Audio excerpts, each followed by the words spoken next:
السلام علیکم ورحمۃ اللہ وبرکاتہ۔ بسم اللہ الرحمن الرحیم۔ رب اشرح لی صدری ویسر لی امری واحلل عقدۃ من لسانی یفقہوا قولی۔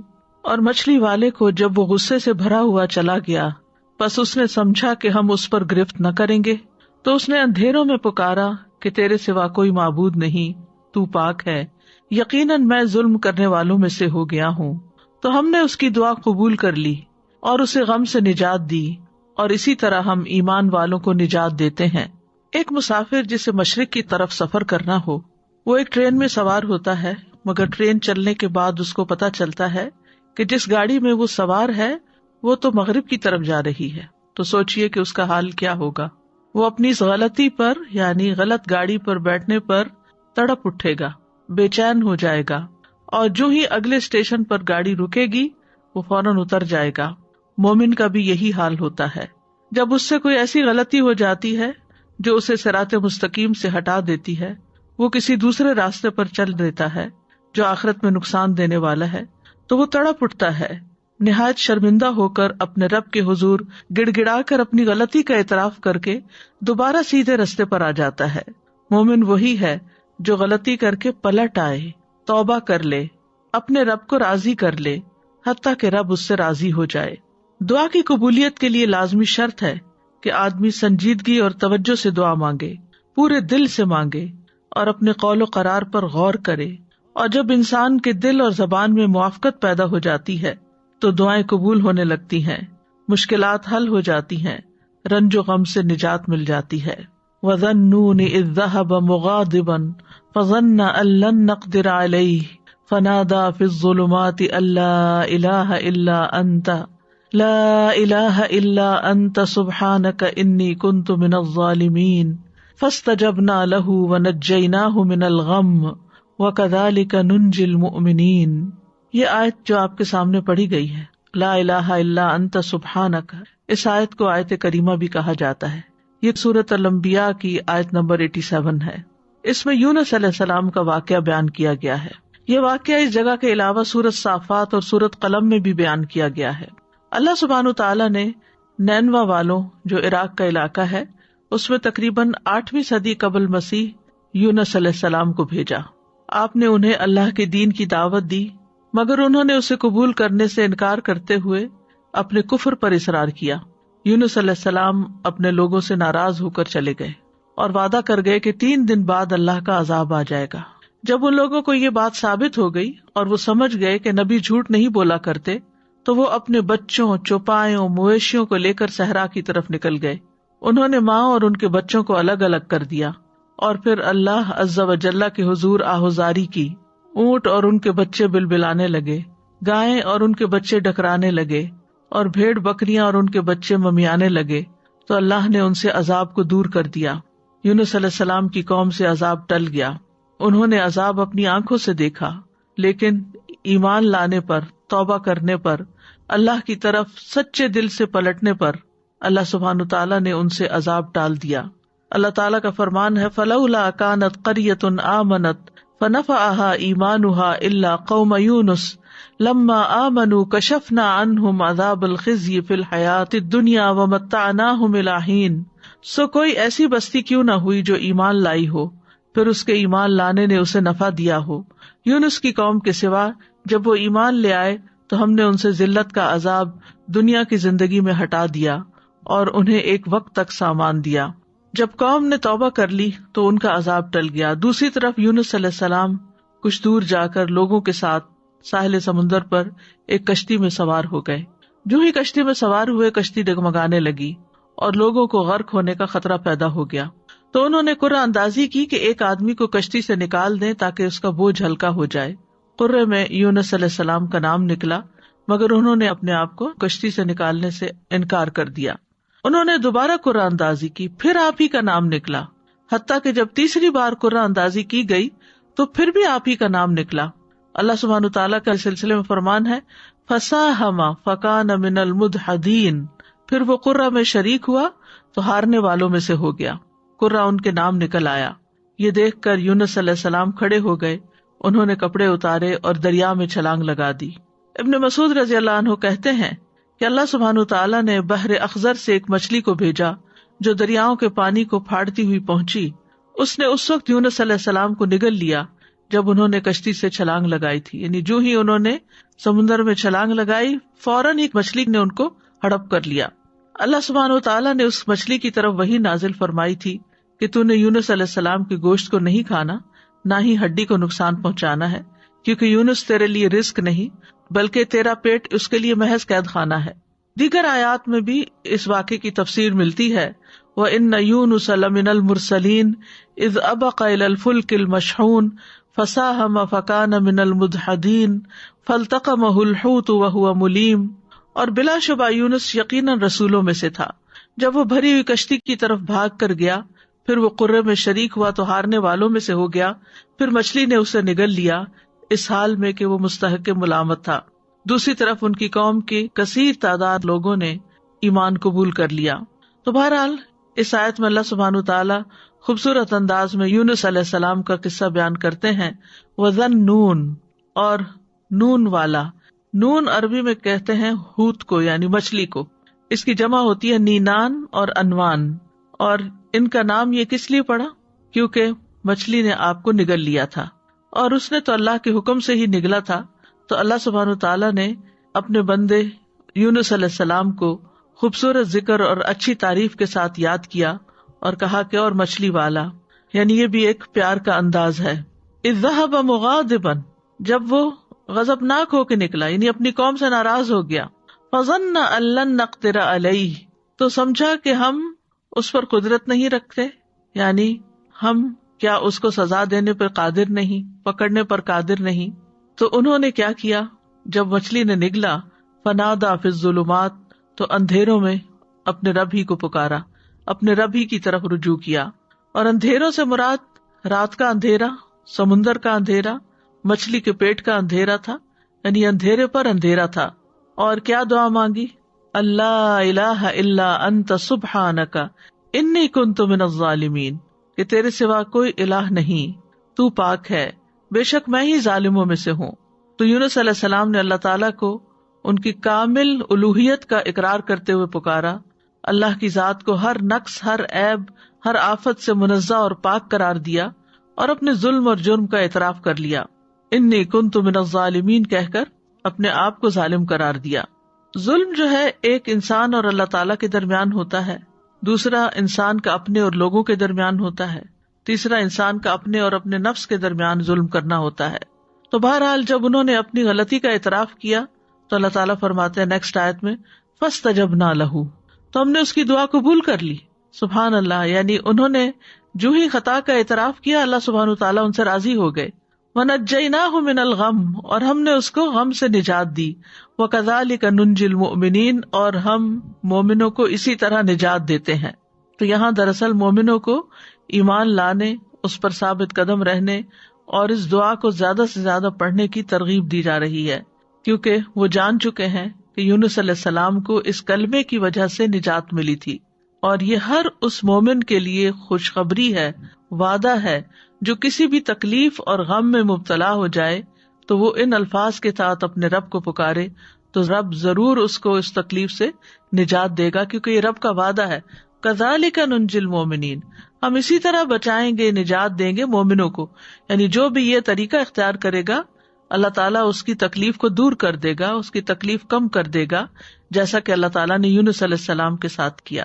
تو اس آیت میں اس بات کی دلیل ہے کہ تحلیل یعنی لا الہ الا اللہ کا پڑھنا اور تسبیح سبحانہ کا پڑھنا ہر غم کو دور کر دیتے ہیں، تکلیفوں اور پریشانیوں سے نجات دیتے ہیں.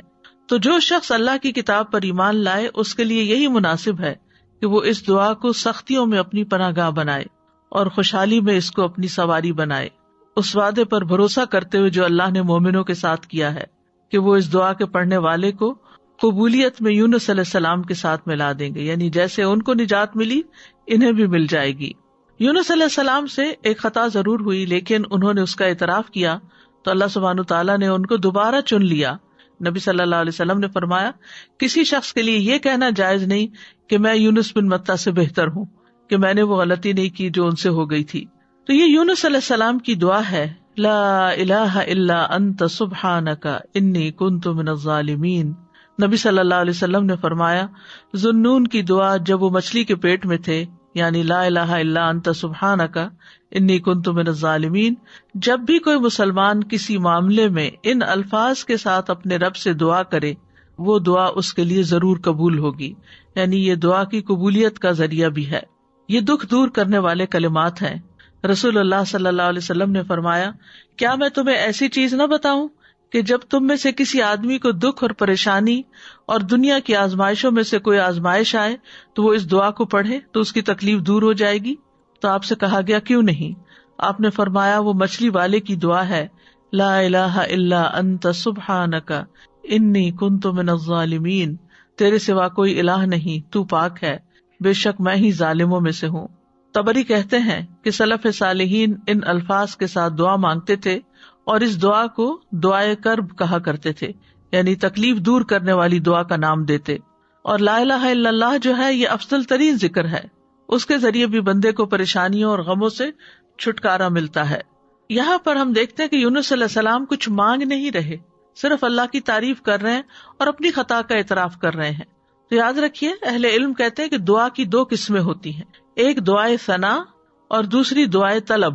ایک ہے اللہ تعالیٰ کی تعریف پر مبنی دعا اور دوسری درخواست، یعنی کچھ مانگنا اللہ سبحانہ وتعالیٰ سے یا طلب کرنا۔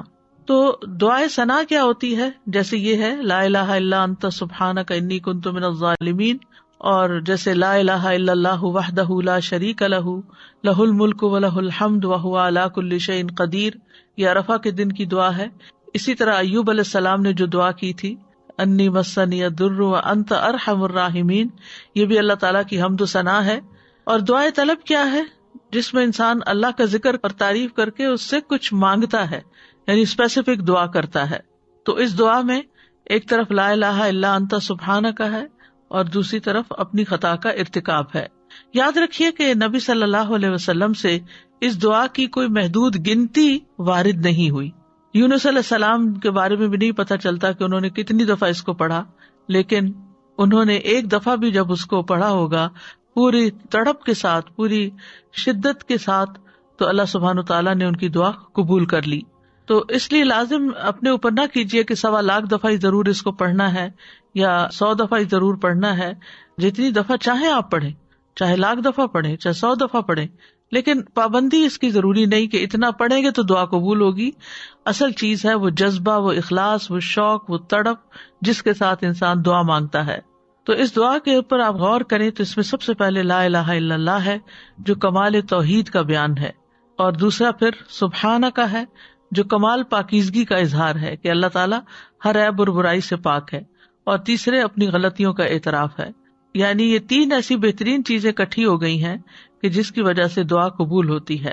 اور پھر اس میں ان چیزوں کو دراصل وسیلہ بنایا گیا ہے، اللہ کی توحید کا اقرار کر کے اس کو لا الہ الا اللہ کو وسیلہ بنایا گیا، تسبیح پڑھ کر وسیلہ بنایا گیا، انی کنت من الظالمین اپنی عبودیت کا اقرار کیا گیا اور اپنی غلطی کا اعتراف کیا گیا۔ تو یہ سب دراصل دعا کی قبولیت کے لیے ایک وسیلہ بن گیا۔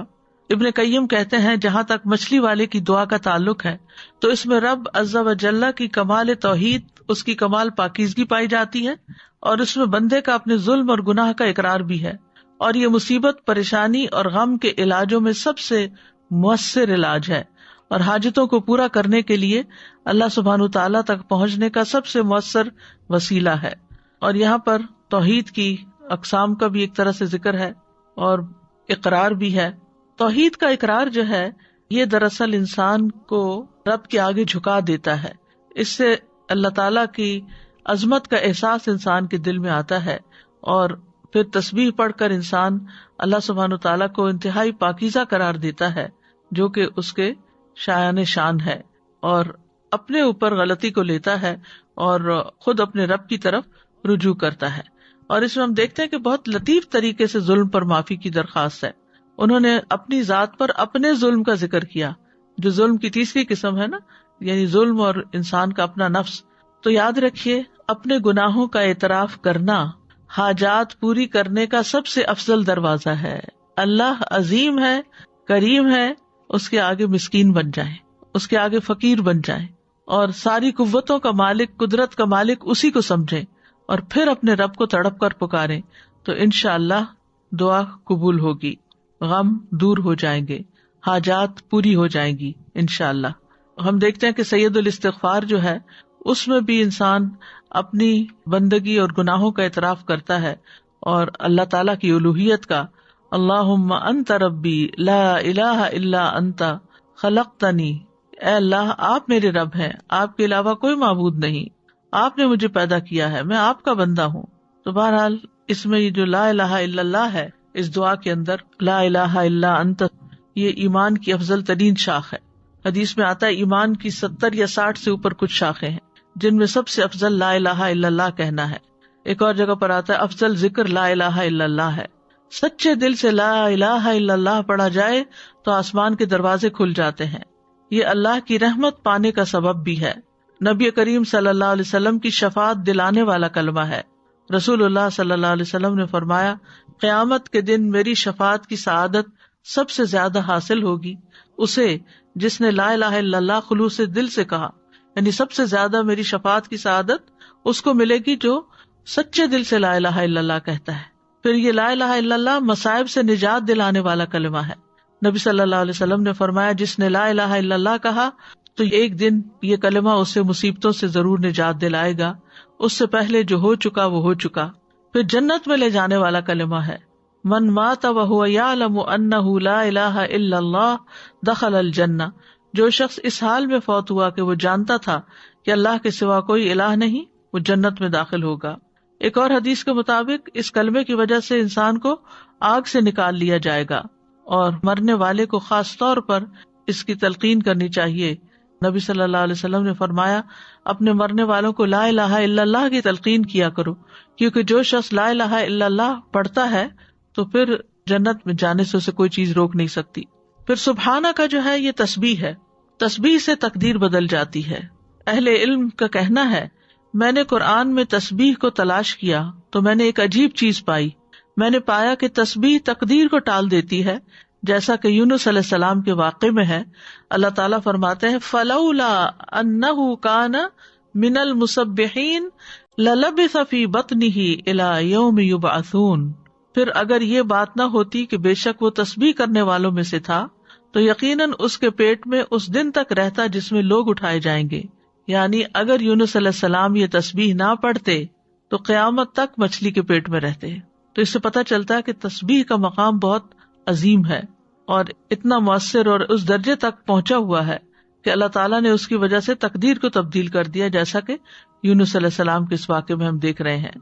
داؤد علیہ السلام کے ساتھ پہاڑ اور پرندے بھی تسبیح کرتے تھے، ان کے ساتھ ساتھ دہراتے تھے۔